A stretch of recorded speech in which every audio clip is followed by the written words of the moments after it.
He goes, I'd love to have the $350 or the $750,000, but I don't need it.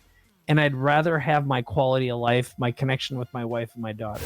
I'm going to tell you that nothing's changed, except I think the world's gotten lazy, complacent, and samey. We always hear authenticity matters, but the people who are professing authenticity are fake as hell. Hey, I'm Luis. And I'm Luis. And you're listening to the Content is Profit podcast, where we talk about entrepreneurship, mindset, and of course, how to turn your content into profit. Go to contentisprofit.com and join the community, baby. Let's go. Let's go. Yes. Short and sweet today. Short and sweet. I actually Fast like and it. furious. Yeah, Yes. I like this intro right I was now. thrown off for a second in there. If you want to know more, just connect with us. Hey, Fonzie, what are we talking about today? Tell me, Today please. we're talking all about building your platform, amplifying your message, and building your own empire. You will not believe who is behind the third mic today, guys. It's going to be incredible. Just going to put that out there. I know. But before we get started, Fonzie, do we have a sponsor today? Indeed, we do. Thank you for asking, You're good welcome. sir. And today's sponsor is your own, The Biz Bros. Let's go, let's yes, we sponsor our own podcast That's with right. Content Momentum. And you might be asking yourself, what is Content Momentum? Well, if you produce a long-form piece of content, just like this one that you're listening to or watching, and you need a plug-and-play team to maximize your efforts and create lots of assets so you can Let's share go. it all over social media, we are here to help you out. So slide in the DMs at BizBrosCo on Facebook, on Instagram. That was beautiful, Fonzie. That was beautiful. Hey, Appreciate go ahead it. and follow the show too, because every Tuesday, Thursday, and Saturday, the audio is dropping on your phone, on your favorite platform with incredible value, golden boulders, like we call them here, for you to take action in your life and business to move everything forward. So That is excited. right. Yes. That is absolutely right. And if today's guests help you move one step closer towards your goal, please don't forget to share this episode, because you might be doing the exact same thing for somebody else. And leave a 5-star review. Thank you. Special episode alert. Today we have a business royalty in the house. One of the most impressive entrepreneurs we've had on Content is Profit to date. You better get a pen and paper, as today's guest will help you build your own empire. That is right. Today's guest is a serial entrepreneur, angel investor, 13-time best-selling author, a judge on Entrepreneur.com's Elevator Pitch TV show, a total media master. Yes. But most importantly, he's here to help you take the right steps when it comes to growing your business and sharing your message. He has been educating, entertaining, and inspiring business owners, entrepreneurs, and executives for nearly 3 decades. Yes, he is the real deal. He has consulted and advised people like Tony Robbins, Paula Abdul, and Jordan Belfort, aka the Wolf of Wall Street. I'm just gonna throw this out there. 3 decades. That's more. That's my age. Yeah, Just gonna put that out there. you Yeah, know, just like, so the amount of experience we're getting Yeah, today in the I know. show is absolutely Let's go. amazing. Let's go. Without further ado, please welcome the media master himself and soon to be Content is Profit Hall of Famer, Mike Koenigs. Hey, boys. How you doing? Oh, we're doing so good, Mike. We're so excited to have you here today. Thank you so much. My pleasure. It's nice to be here. I love working with young entrepreneurs like you guys who are just great hustlers. And so let's get the show on the road. What can we do to make everyone's dreams come true? Absolutely. Absolutely. So, well, I think, Mike, like a great place to start, right, is a little bit of you. Like, who are you? You came from a small town into a big city at some point, right? Like, can you walk us through like the why of what you're doing today, right? Because you've been in this industry for quite a while now. You've seen many things. You've seen the evolution, right? But that first like little bug that got you. What was it? Well, the real honest answer is I grew up in a very small town in Minnesota, Eagle Lake, Minnesota, which is about 2 hours south of Minneapolis. And I'm the oldest of 4 kids. My dad was a barber.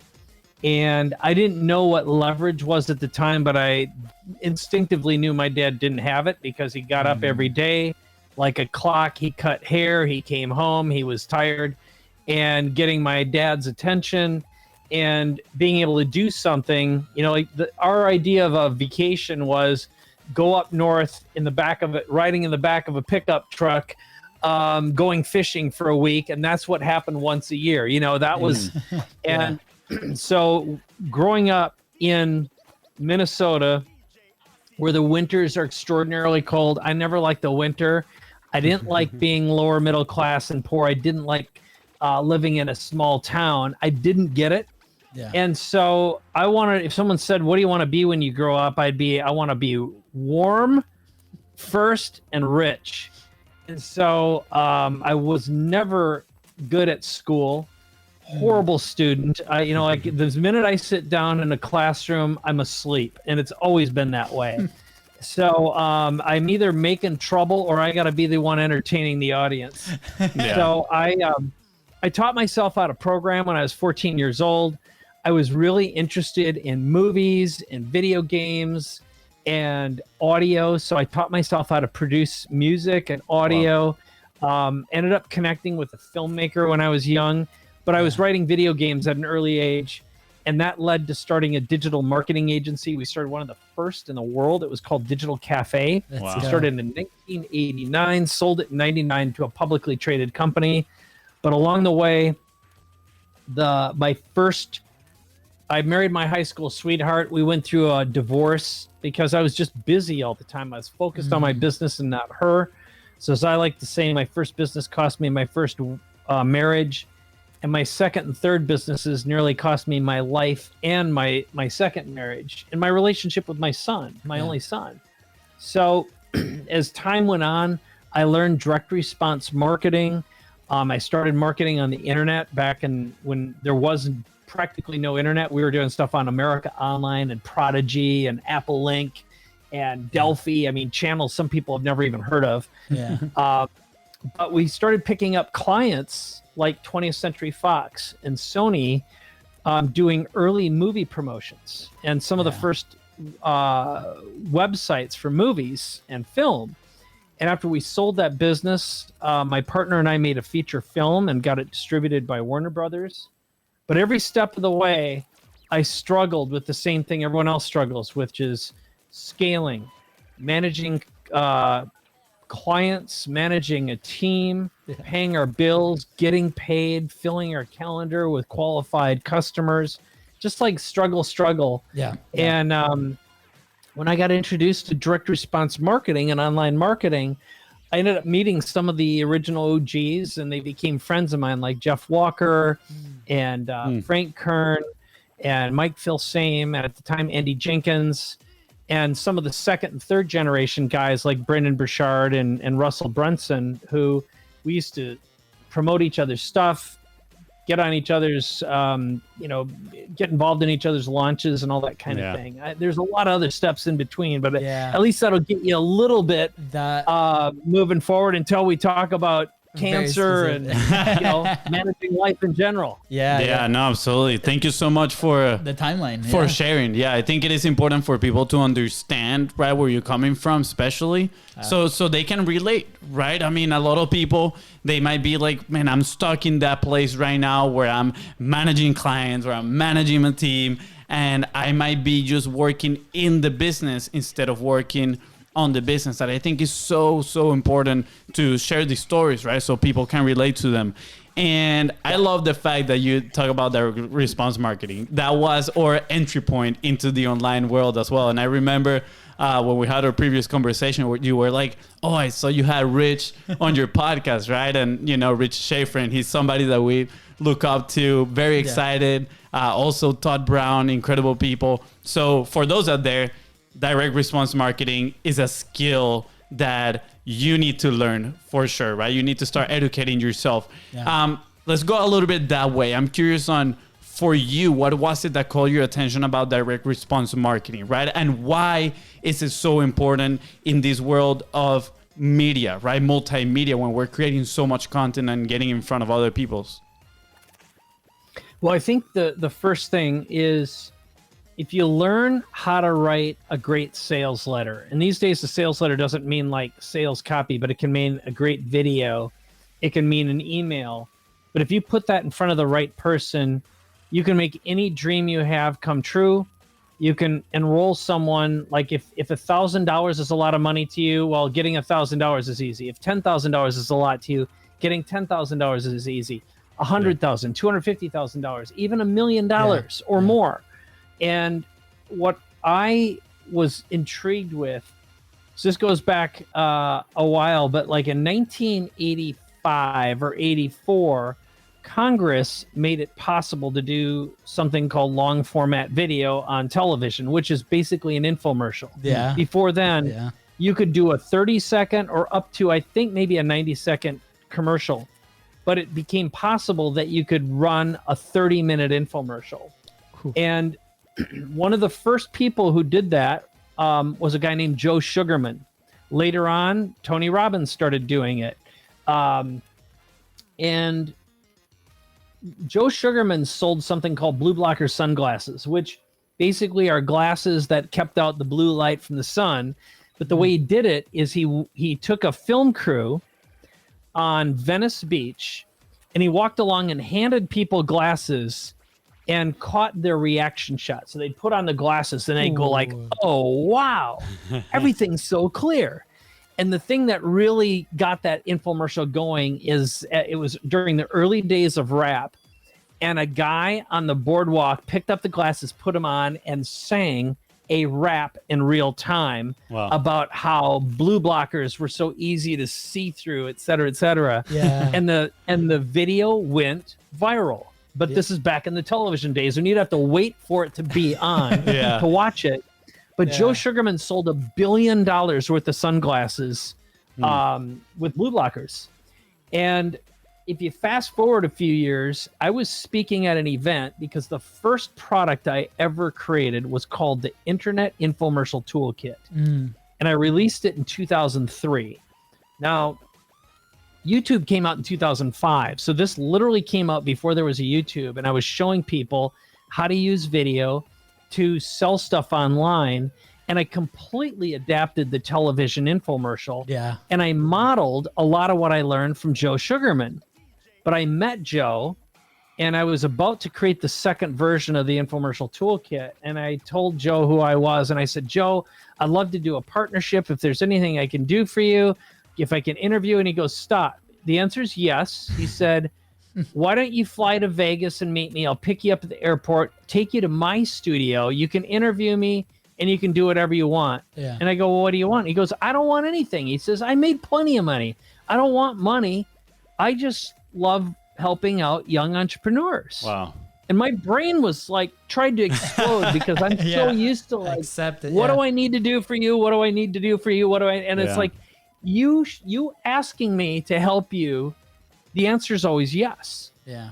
And I wasn't used to getting that kind of mentorship, but that's really how that product came to be. Is I just reached out to some of the old OGs of infomercials and asked for their help. And every time they'd always say, yes, yes, and yes. And they gave me license rights to use their infomercials. They gave me scripts.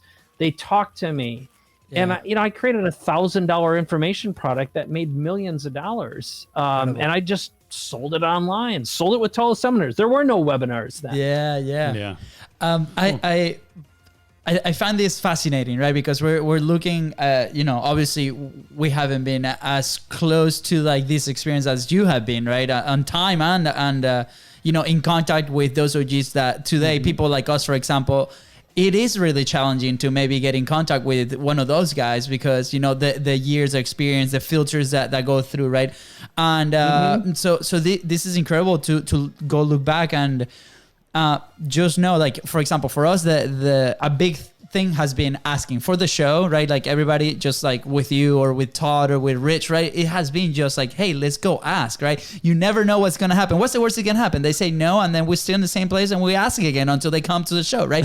Until we show up to their house and knock on the door. Right. But guess what? The answer, like more than likely, is going to be like yes, right? Because people want to help, especially people that are at that level. There's a lot of people that are learning. And I think people take that for granted, or they assume that normally the worst scenario possible, and then they freeze to do that, right? So something that has helped us produce and evolve with content is Prophet has been, we call it table face, right? We just go and ask for what you want, right? And then from there we're gonna get an answer, either a yes or a no, right? Either way we win, because if it's a no, we know what direction to take after that. So it's I love the fact that this shows up also in your story, and I'm sure not only in this case, but so many. And let this be a lesson, right, for those that are listening. Be like, hey, go and ask, knock on the doors, right? Like, be out there, be present for those opportunities. And like Fonzie say, the extrovert theory, right?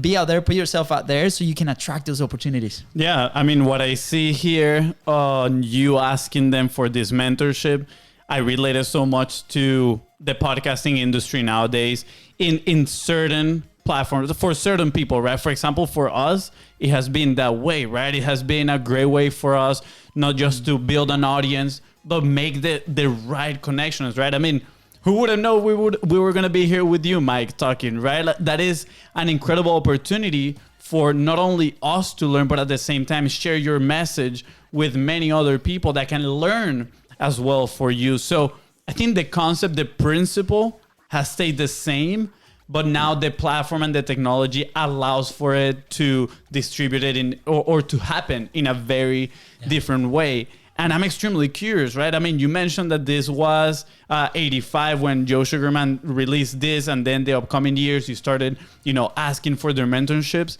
How has it changed, right? Because I do see a little bit of, and this is just my own perspective, kind of like the marketplace getting a little bit clogged with, sales talking about copywriting and people talking about these topics. But how has it changed throughout these years? Well, I'm going to tell you that nothing's changed, except I think the world's gotten lazy, complacent, and samey. And so I'm going to sound like an old boomer for a second, even though I'm not a boomer, I'm not a Gen X. I fit solidly in the nothing, okay? I don't have a generation to speak of. But like, I listen to most music these days, and it all got simple and samey. There aren't, in my experience, a lot of great songwriters and great performers. It's like ooch, ooch, ooch, ooch, ooch, music. Punky. And if you look at social media is a bunch of ooch, ooch, ooch. It's fake boobs, fake lips, fake butts, and fake. Yeah. And we always hear authenticity matters, but the people who are professing authenticity are fake as hell, telling you what they think you need to hear, what you want to hear, not what's real. Yeah. Yep. And so, what great direct response is it's crafting a message that nails your audience and speaks to them. It's a movie starring the viewer or the listener with them as the hero, and they're trying to convince you, or you're trying to convince them, that you should be their guide, their Gandalf, their Yoda, their Jesus, their Muhammad, their whomever, to lead them to the promised land. And either meet the prince or rescue the princess, slay the dragon, and live happily ever after. That is the eternal Joseph Campbell story. Now, in the case of, like, if you think about it, how did you guys get attention of, whether it's Rich Schefren or Todd Herman or whoever you interview, whether it's me, it's you have the guts to reach out, and you gave me a story that I said yes to participating in. And nowadays everyone is reachable. And the illusion that people are less reachable just means it's less reachable for those who are uncreative. Anyone who's an ooch, ooch, ooch, ooch, and a fake butt, fake boob, fake tit, fake lip world, you are going to be ignored because you're same, and boring. Yep. And if you want to get someone's attention when everything's ooch, ooch, ooch, then play some country music. Let's go. And Two-step. like Lil Nas X did something that shocked the world in a way. He was a crossover. Now he's at the point, frankly, he went way off the edge, and now he lost most of his followers, in my opinion. You know, it'd be like, whoa, you know, depends how far you skid off the tracks. But he did everything right, and he got a player behind him. You know, he went out and he partnered. He created a collaboration with some of the most popular artists in the world with something truly unique. And they're like, I want to be part of this. I get it, right? Absolutely. And so you just got to be resilient and innovative and switch things up. And you have to really learn to ignore what's samey. And I just read a couple, like an hour ago, that TikTok is officially taken over listening time over YouTube. Wow. Okay. Well, on one hand, that's great. And I'll tell you what, if you want to be unique and different, don't watch TikTok. Okay? Now, it's like wherever the lemmings are going, to me, that's where death is next. And I avoid crowds at all costs, because if you want to get, you know, someone's going to come along and drop a bomb or light everyone on fire. And I don't want to be in a giant group unable to escape. So I go where no one is. If a crowd's moving in one direction, you can be rest assured I'm running in the exact opposite direction. And I started running the moment I saw the masses move in one direction. So that would be my answer, is if you are a lemming, then you're probably going to fail at direct response marketing. You need to be an outcast. You need to feel like an alien. You need to feel like it's us versus them and be part of the rebellion, not the empire. I love all these movie references, by the way. I think they're absolutely amazing. I think right now with what you're saying, right? Because I feel so identified, right? Like I remember, I remember a moment at school, and even like, I mean, most of our life, I think we've been outcasts in a different sense, right? We always wanted to be professional soccer players, right? So we were the guys that would stay in to go play the next day, right? Like it was very different. Like when we were the only Venezuelans in Europe in our group when we were there, right? So then we come to the States and we're on soccer scholarship. We're the international guys. Like mindset wise too, it was like we're not where everybody wants to be, and as we go there, right? I remember thinking, why do I feel this way? Like why am I feeling like confused, right? I think confused is the right word, right? And then nobody like came to me and be like, dude, you're on the right path. Like chill, relax. Like you are okay. You will figure this out, right? And as we start developing like the business, like we've shared many times that this has been an incredible growth experience, right? Personally and in the business side of things, like we never knew how big of a roller coaster this thing is, right? And we're like excited to be here. My wife is like, she doesn't understand. She was like, dude, you're insane. Go get a job. Like stop this roller coaster, right? But at the same time is what makes us feel alive. When we started publishing, right? Like we're like, oh, we're finding all these outliers as well that are that are having an incredible life. They went through all their stuff, all their shit, but at the same time, they are so happy, they're fulfilling, they're helping, they're serving, right? So thank you for saying that, because, you know, over 200 episodes, I don't think anybody has been that clear. And as you're telling that story, I'm like, I feel okay, right? Not that I wasn't, but I feel okay, more okay now. And I want to acknowledge that for the listener, because there might be some people in there that really feel like an outcast, and just know that you're on the right path. Mike's showing us here. So thank you for that. There's one word I want to relate this to. I know that you have a question, but do you give me permission, Fonzie? Yeah, sure. Okay. Go ahead. I mean, I'm all inspired, Mike. All right. So at the beginning of your story, you mentioned leverage, right? And you mentioned your dad. Like I identified that my dad didn't have enough leverage, and that has been a word that means a lot for us, which we've used many times to get people on the show to start relationships, right? And personally, for me, when I first started, I felt a little dirty using leverage, right? I'm like, and we talked about a few people about this, right? But in your words, what is leverage and what has done for you? For us, has been nothing but positive, right? And it completely changed my perception around that word, right? So, what does it mean to do that? Because some of this that you've shared has an element of leverage. Yes. Well, let's explain first of all what leverage isn't. And how to remove the dirty word or the feeling that leverage is bad from your vocabulary and your brain forever. So in the case of my dad growing up, So he's got a family of 4. He grew up very, very poor on a little farm in Iowa. And for all practical purposes, he was the youngest boy. So he was expected to stay home and take care of the farm. And he wound up becoming an indentured servant to his uncle, who was abusive and mean and basically made him a slave. And my dad joined the military to escape the farm. And he was really short. He was like 5 foot tall.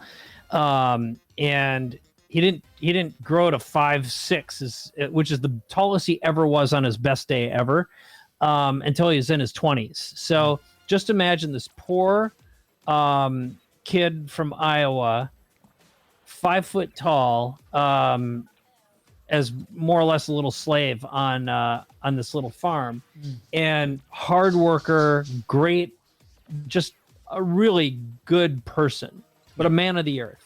You know, you wouldn't meet him and go, what a genius or something. He was he could dance, he could sing, he was entertaining and funny. You know, that's how he made up for being a little kid. Yeah. But he ended up going into the military, and while he was there, he started playing guitar. He became a very good entertainer. He also led a Boy Scout troop. He was an Eagle Scout, back when being a Boy Scout didn't mean either being an abused or being an abuser, but when it really gave young men possibility and potential. And it also, he started cutting hair.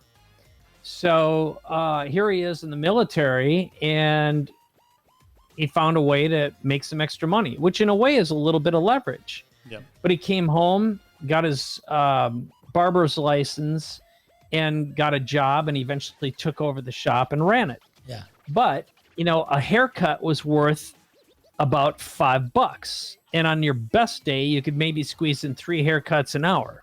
Okay. If you're going to have a relationship with the person in the chair.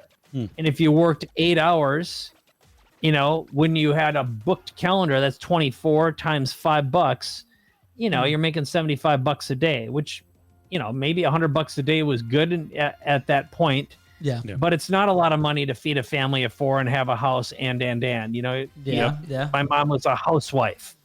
So now what he started doing, though, to gain a little leverage, is he found out how to create hair pieces. So it's basically men's wigs before they had implants or and everything else you do today. So then you could custom cut these things and fit them and make a couple $100. So if he'd do a hair piece or 3 a week, you know, he'd double his income, and he could make as much in an hour doing a hair piece as he would all day cutting 24 heads. Yeah. Right. Wow. And like, this guy got up every day that I can remember at 6 a.m., made a pot of coffee, got in his pickup, drove to work, came home, had a drink, and fell asleep in the chair. You know, that was the vision I had of my dad. Yeah. Now I give you that extended long story to create a frame. Okay. Yeah. So leverage to me is, on one hand, if you can leverage your time to earn more in less time, like he did, he got it. Now, he also was the building inspector for our town, the city clerk. He also sharpened scissors. He did handyman work. Like, this guy was always busy, but at the expense of the relationship with his kids and my mom. All right. That ain't leverage. That's negative leverage. Okay. So this is more than making money. Now, true leverage historically has been buy some rental properties and upgrade the place. So maybe you buy it for 200 grand, upgrade it so the bank says it's now worth 350, pull out the 150,000 because the thing's increased in value, and use that money to buy another property, all while you generate enough rental income to pay the bills and maybe a little extra. You know, you get 10 of those things going. Yeah. Where now in that case, you can be leveraged, meaning if the market takes a dump, you're screwed. Okay. That's bad leverage. but a good leverage is when the market keeps on going up, or if, let's say, the 3 of us decided, hey, we've got an idea to create a little software company, and we're going to leverage our listeners, our viewers, and our followers, maybe there's 100, maybe there's 1,000 who'd each pay $100 or $1,000 a month. Well, the way you make money is 1,000 times 1,000 is 1,000,000. So if you had 1,000 customers paying you $1,000 a month, that's $1 million a month, baby doll. Let's go. And there's no such thing as passive income when it comes to software. You got to have a team. You got to have developers. There's going to be risk. What happens if your credit card company blows up one day? But at least on the surface, the passive income is a form of leverage, but there's always a price for it, right? It's either a lifestyle, risk. So I think leverage is, to me, a better phrase is balanced leverage. That's when it's acceptable risk, enough upside, without harming your lifestyle, your quality of life, or your relationships. Yeah. And so, again, that was a long-winded explanation, but I think balanced leverage in a form of passive income with an upside where you can sell the asset someday. In the case of if you built a software company, one of the things that I had going for me is I had 2 software companies after I sold Digital Cafe. And I got multiples on that, meaning if you've got a really good software company, and let's say it's generating $5 million a year, and half of that's profit, so $2.5 million of it's profit. Well, if that's recurring revenue to a private equity firm, they might give you 10 or 25 times your EBITDA. Okay, which for all practical purposes, we'll call it your profit. Yeah. So imagine getting 10 times $2.5 million, or 20 times $2.5 million. Yeah. That's what I call a good day in the office, honey. Might have been 10 years to get there, but absolutely. So that is a place of leverage. If you can be building something, earning money, doing it without too much risk, and getting huge multiples. Wow.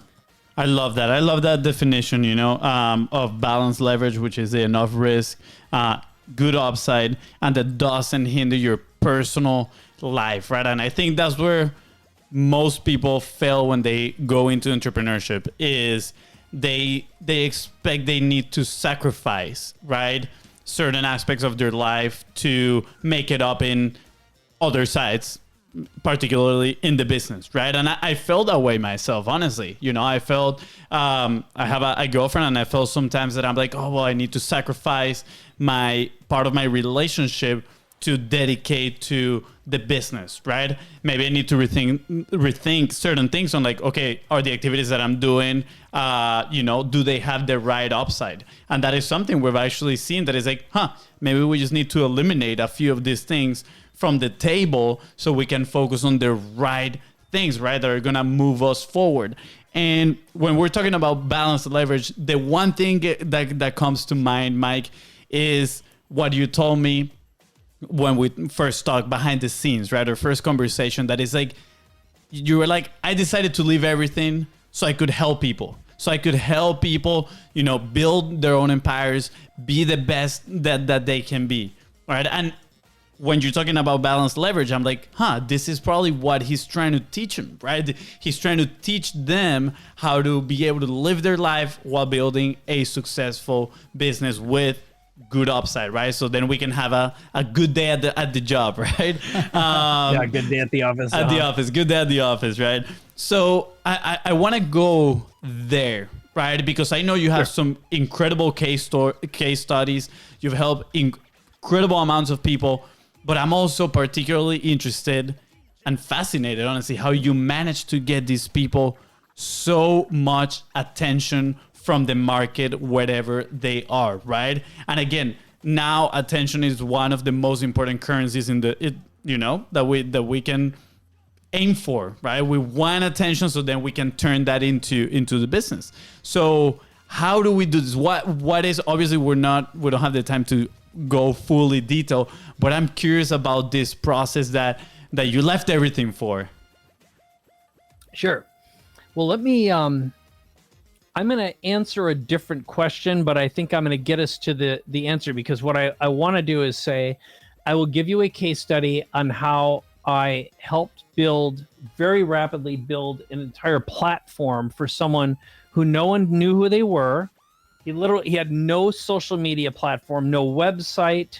No one had ever heard of him before. And then we created a brand, made him a best-selling author, created an entire platform, generated over $1 million in less than 8 months, and it's turned into a multi-million-dollar business to this day. Okay. Wow.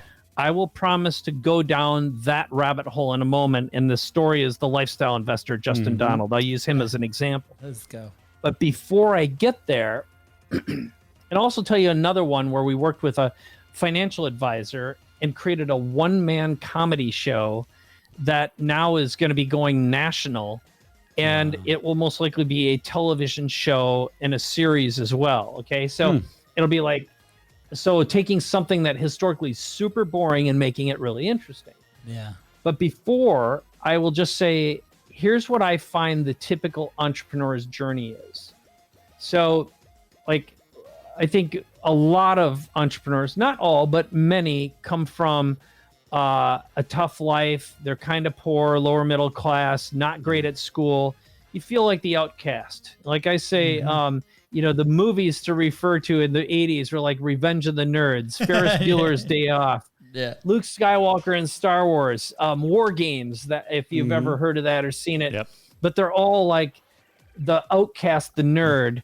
And I remember the moment I heard my nephew talking about how if you talk to girls his age, and this is a couple of years ago, they weren't rooting for the football star homecoming king of yesteryear. Now they're looking for Bill Gates. They were going for the nerds. And I thought, hell yeah, the world's finally changed, and I know growing up, it'd be like, if you were the smart guy, if you're hanging out with the computers, game over. No chick wanted you, You might as well just cover yourself in BO spray. But the world's changed in that regard. But the pathway that we take as entrepreneurs a lot of time is this: I don't want to be poor anymore, and I want my freedom. I'm never going to flip another burger, rake another lawn, mow another. I don't want to be like everyone else. Trying to get away from that factory job or whatever factory means. And I'll do anything to get out of that, oftentimes at the expense of your health, your relationships, and whatever else, right? It's just like you put your head down, and it's very easy to wake up one day 20 years later and your kids don't know who you are, your wife hates you or has long left you, you're fat, you've got an alcohol problem, and you won the prize, you finally got the money, and you realize along the way your values changed. All the things you thought were so important, when you get them, you realize the stuff that mattered was the stuff that you destroyed along the way. And that's so typical that what I've found is oftentimes after you hit your big win and then you grind and grind because it's like, well, what if that was luck? You start doubting yourself and think that maybe you can't do it again. So now you push yourself again. Okay. And some people risk it all and they lose it all because the first time was kind of lucky. Right place, right time, right partners, right everything. And maybe they got unlucky the second time and lose it all. And then you got another monkey on your back. But what I've found and what happened to me is I had built and sold 5 businesses. Along the way, I had cancer. I almost died. And that was like, and my marriage wasn't going great at the time. I wanted out. I've got a 14-year-old boy, even younger than that at the time. Let's see, he's 19 right now, 8, he's 11. Okay. Wow. So, and like I missed a lot of games because I was being busy and traveling and pitching and selling and blah, blah, blah, blah, blah. Right. Yeah. So, about 3 years ago, after all this, I couldn't get out of bed. I was hardcore depressed. I was anxious and I lost my courage. I lost my drive. And I was like, I hate my business. I felt like a bitch. It was like, I got a lot of overhead. I got a lot of people work for me. I got a really complicated funnels. I'm advertising on Facebook and Instagram and everything else. And all my ads quit working. My funnels quit working. I'm losing $250,000 a month. And I hate everything.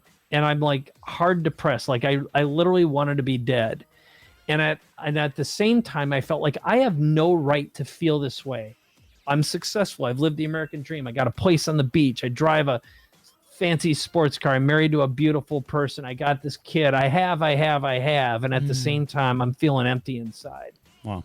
And make a long story short, I shut everything down. I wound it down, and I did it elegantly. I fulfilled every promise I had to make. I fulfilled all the contracts that I had signed, but I got through it. And it took about 8 months to wind down. And I happened to find someone who bought my business and my products. Like, things turned out, even though at first it looked like it was just going to be a $2 million disaster. Oh. And so I was really transparent, though, about what I was going through.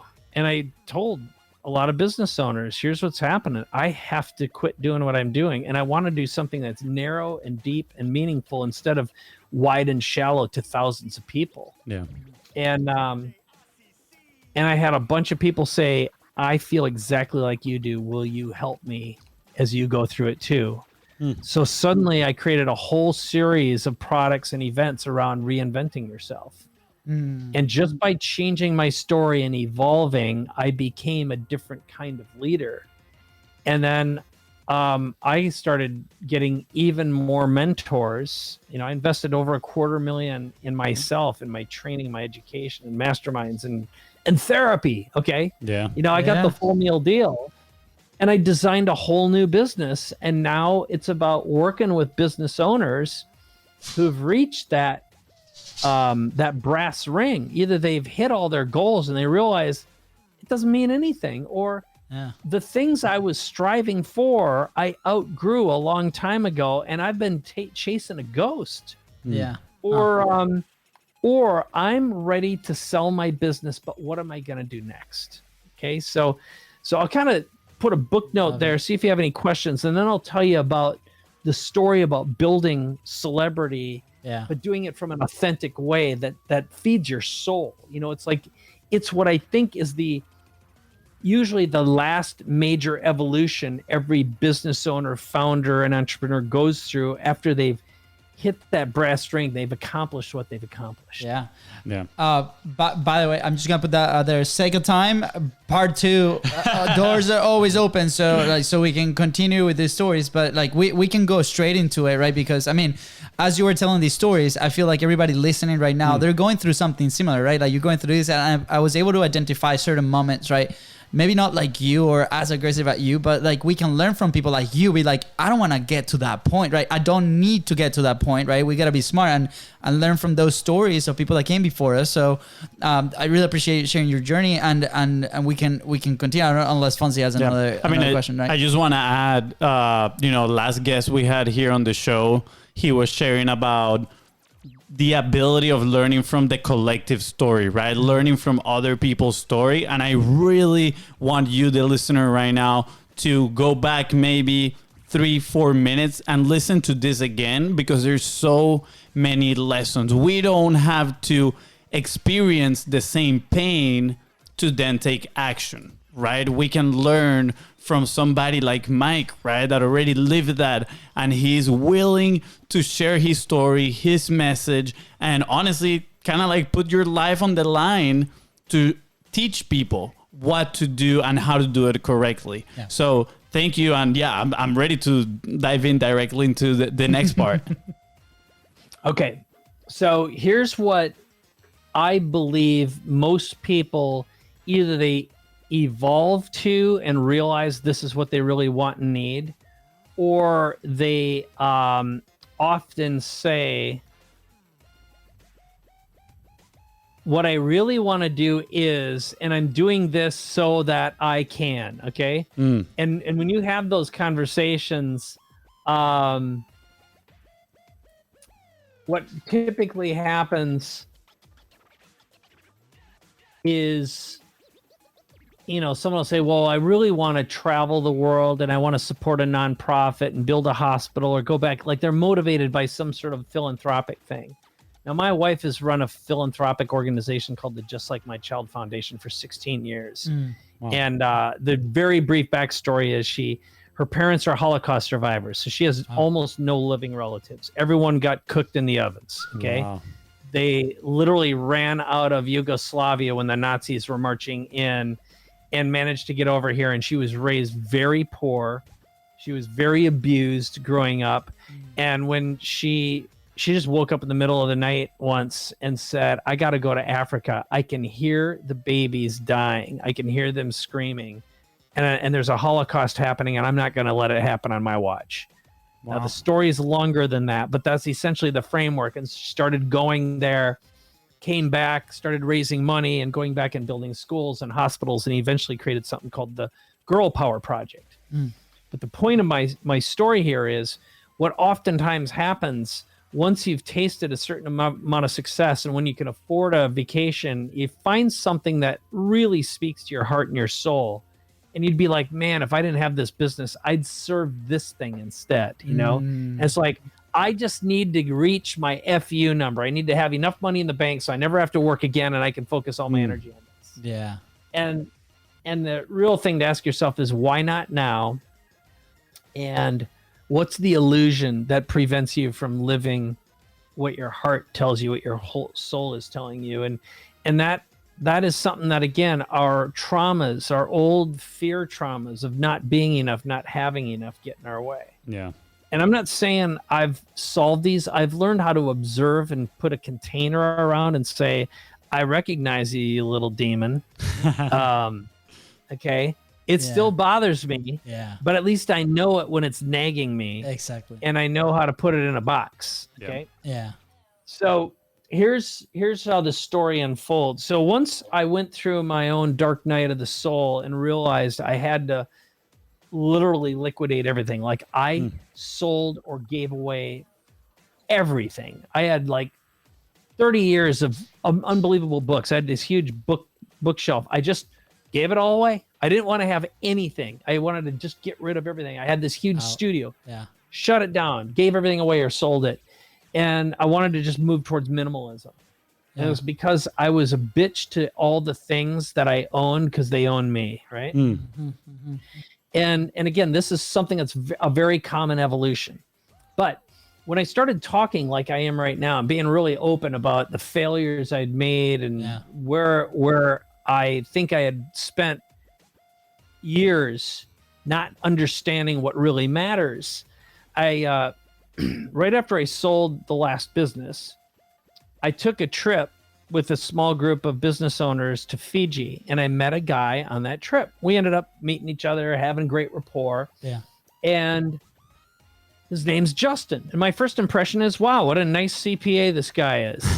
And then the more I asked him questions, I found out that he, I said, what do you do? And he goes, well, I'm a cash flow investor. I'm like, well, what the hell does that mean? He goes, well, I don't have a regular job anymore. I have enough investments that I produce enough passive income. I don't need to work, and my wife doesn't need to work. And I'm like, tell me more, and he goes, well, I used to work at Cutco Knives. My wife was a school teacher. My busiest time of the year was summer, and her off time was summer, so we didn't see each other. And we got the 7-year-old girl. Wow. And so I decided to start investing, and my goal was to generate enough passive income so she could quit and spend all her time with her daughter and then be with me when I had time off. And as soon as I accomplished that, I decided to do it for me. So I had to replace $65,000 for her income at first, about $150 for his. Wow. And then from there, the momentum happened. Yeah. And I said, have you ever written a book? And he goes, no. I go, do you speak? No, but I'd like to. Do you have a website? No, but I want one. Would you like to create a product? Yes, I'd love to, but I don't know where to begin. I go, well, you just met the right guy. Let's go. So I gave him an offer he couldn't refuse. And we did basically what I do now, which is we created a platform. So we created a whole brand. We call it The Lifestyle Investor. We wrote the book. I ended up bringing in specialists to do all the finishing, but we created Yeah. effectively like the outline, the framework, the branding. Yeah. And then we got a great web person. He started a podcast, but we created a $250,000 offer to work with him one-on-one where he teaches you what he does, Yeah. a $50,000 a year mastermind. And he did have a really good network. And I introduced him to his first $250,000 client, which is a guy I knew who is wealthy, was looking for someone to mentor him so he could generate passive income Yeah. and help him with all of his planning and strategies. And then he just started reaching out to people and saying, "Hey, I'm starting this mastermind. Would you like to learn?" And then basically the offer we created, it got a whole bunch of people to say yes right away. Incredible. Incredible. So from zero, no visibility, no list, no anything, to over $1 million in revenue and a Wall Street Journal #1 bestseller and go. a USA Today bestseller Let's and go. an Amazon bestseller Let's go. in less than 8 months. It was extraordinary. And Wow. and now his brand is just crushing it. Okay. Yeah.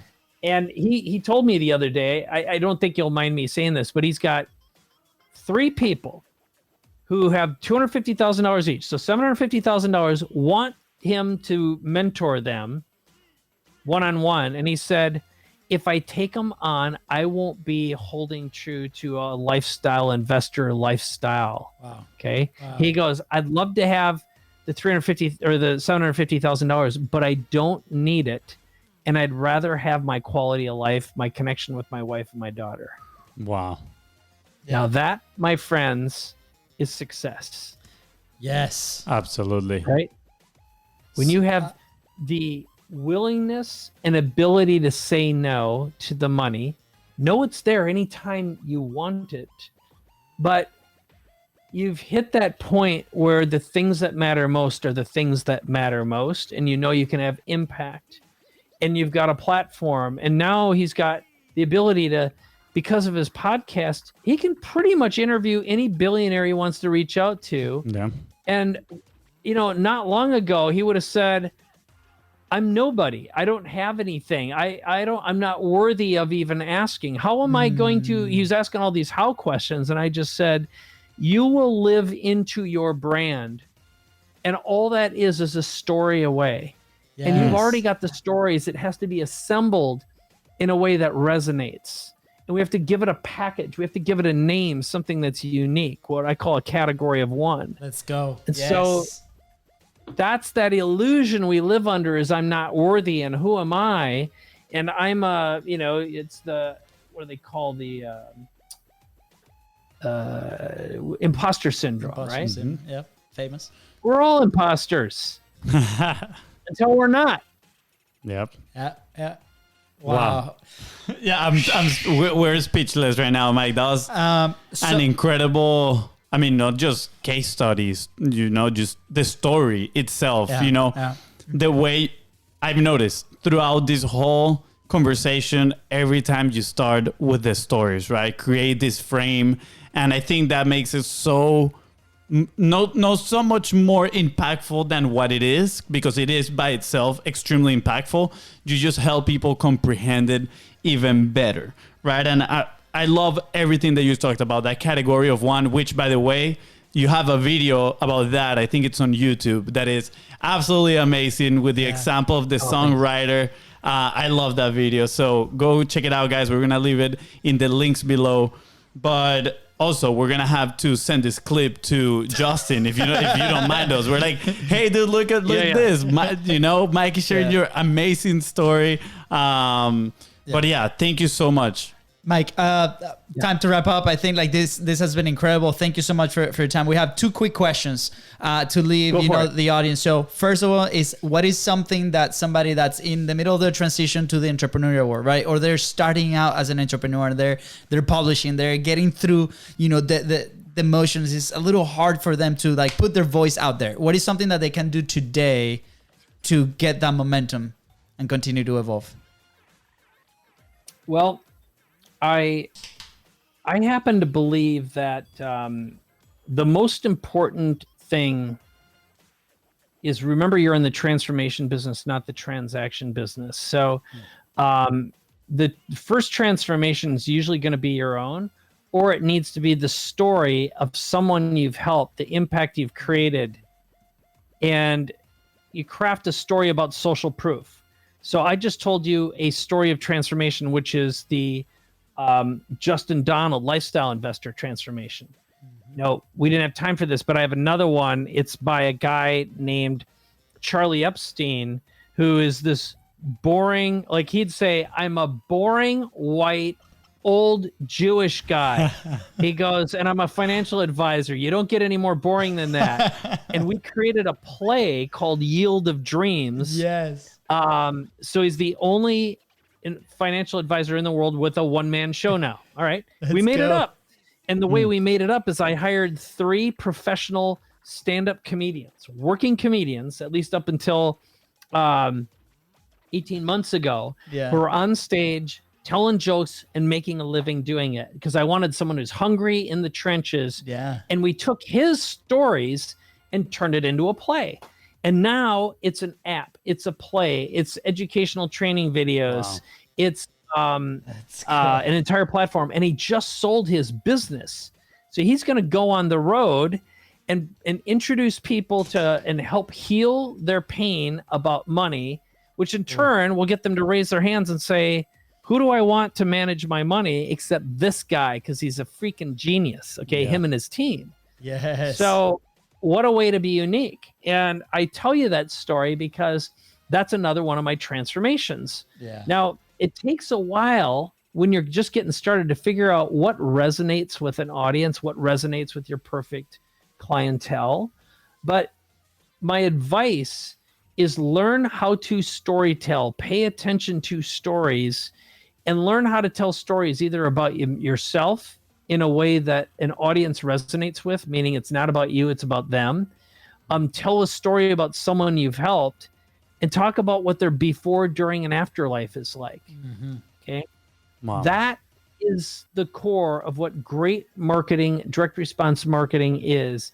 It's what are the fewest words someone needs to hear to raise their hand and say, I've been looking for someone like you my whole life. Let's go. So the answer to the question is storytell. Secondly, go narrow and deep with expensive offers, not cheap and narrow or cheap and wide.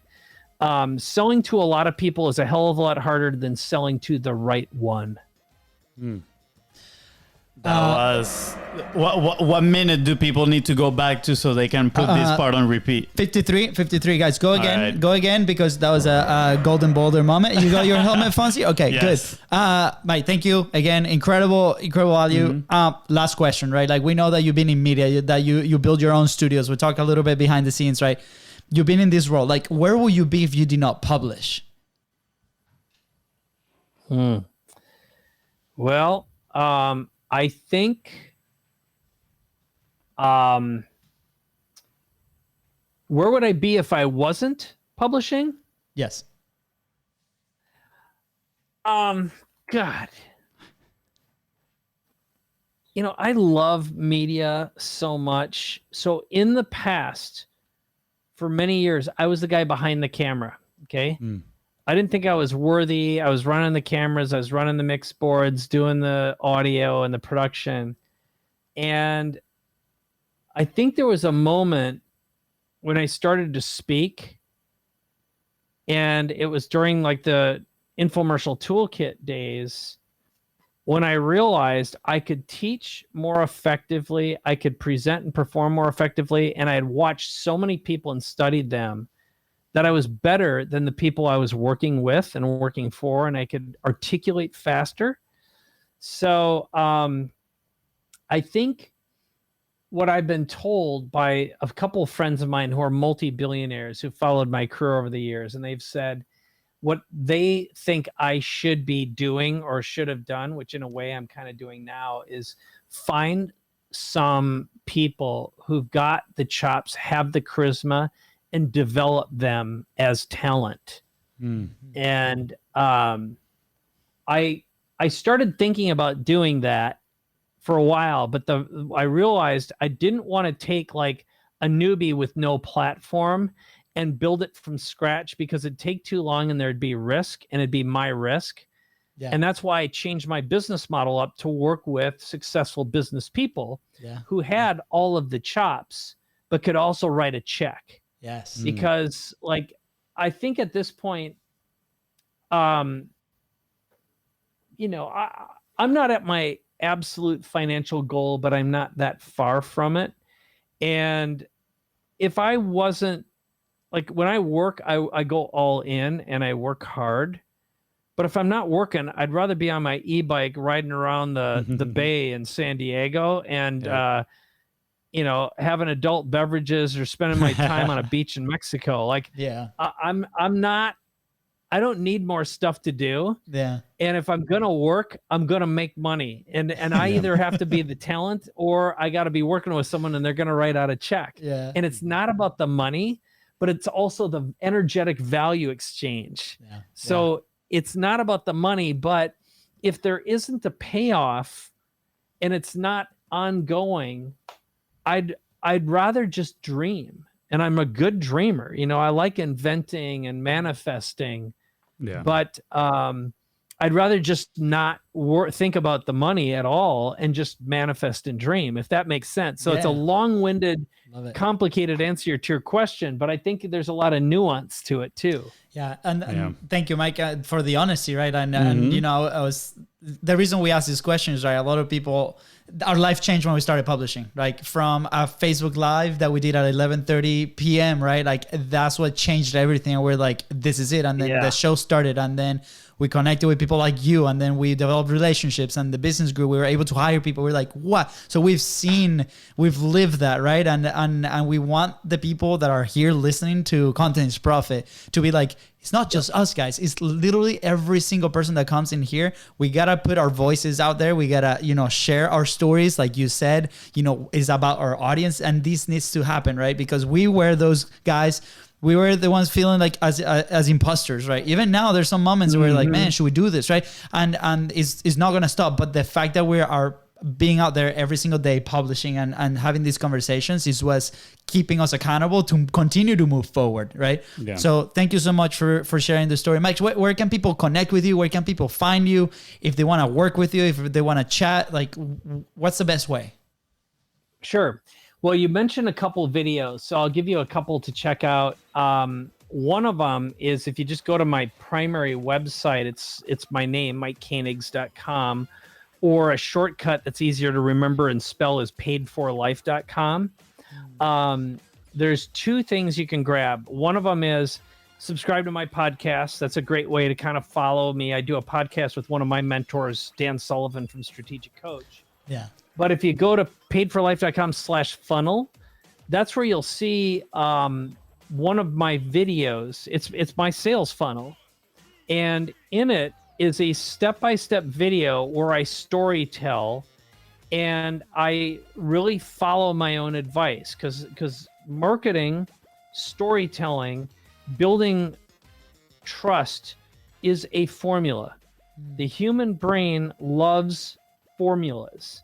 And I spent a lot of time working on it. Now I'll be the first one to say, if I change something, I change, you know, I'm never happy with whatever I create, but it's good enough for now. Yeah. But there's some really good transformations embedded. And I just say, model that for yourself. Yes. And then of course, if you've got the means, you know, there's a place you can register. Otherwise, if you follow my podcast, I've got lots of free videos, lots of free content on YouTube. Yeah. So, you know, I'm kind of like in a place where I'm really expensive or there's tons of free stuff. Yeah. But Yeah. I purposely don't do anything in between.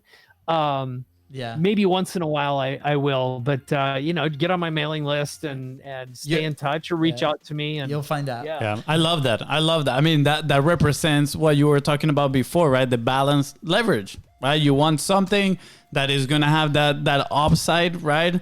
The risk that you can manage and give you the life that you're enjoying living, which is, you know, riding the e-bike, having some drinks once in a while. So thank you for sharing that. I love how everything connects, is full circle. And I am sure the person listening right now took so much value from you, Mike. So Yeah. thank you. Yeah. Thank you, my young brothers. I'm really proud of you. Congratulations on doing what you're doing.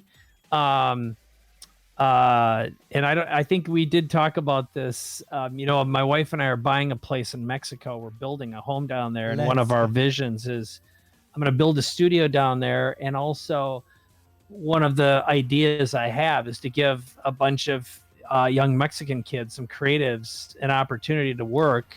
Incredible. And create a business Yes. and mentor them. Yes. I love the culture. I love the people. I love the fire and the spirit, and Yeah. and I happen to just love everything about being down in the Baja too. So, Let's go. Yeah, and Gotta thank you. be in a warm place, right? Let us know. yeah. Let us know. We'll come down, be translators, and party with you guys. Thank you, Mike. Really appreciate it, man. That's such a powerful vision, such a powerful story. There's so many more years to come, and I can't wait to see where you and the people that you help go. Fonzie, anything else you want to add? No, again, just once more. Thank you, Mike. Yeah. And yeah, I think we are ready for part 2 eventually. Yeah, maybe Mexico. Let's go. Muchas gracias, amigos. Yes, let's go. With that said, guys, thank you so much for tuning into the Contents Profit Podcast. Go ahead and follow the show on your favorite platform and on social media at BizBrosCo. That is right. And if Mike here today helped you move one step closer to your goal, please don't forget to share this episode and leave a 5-star review. Thank you. Bye, guys.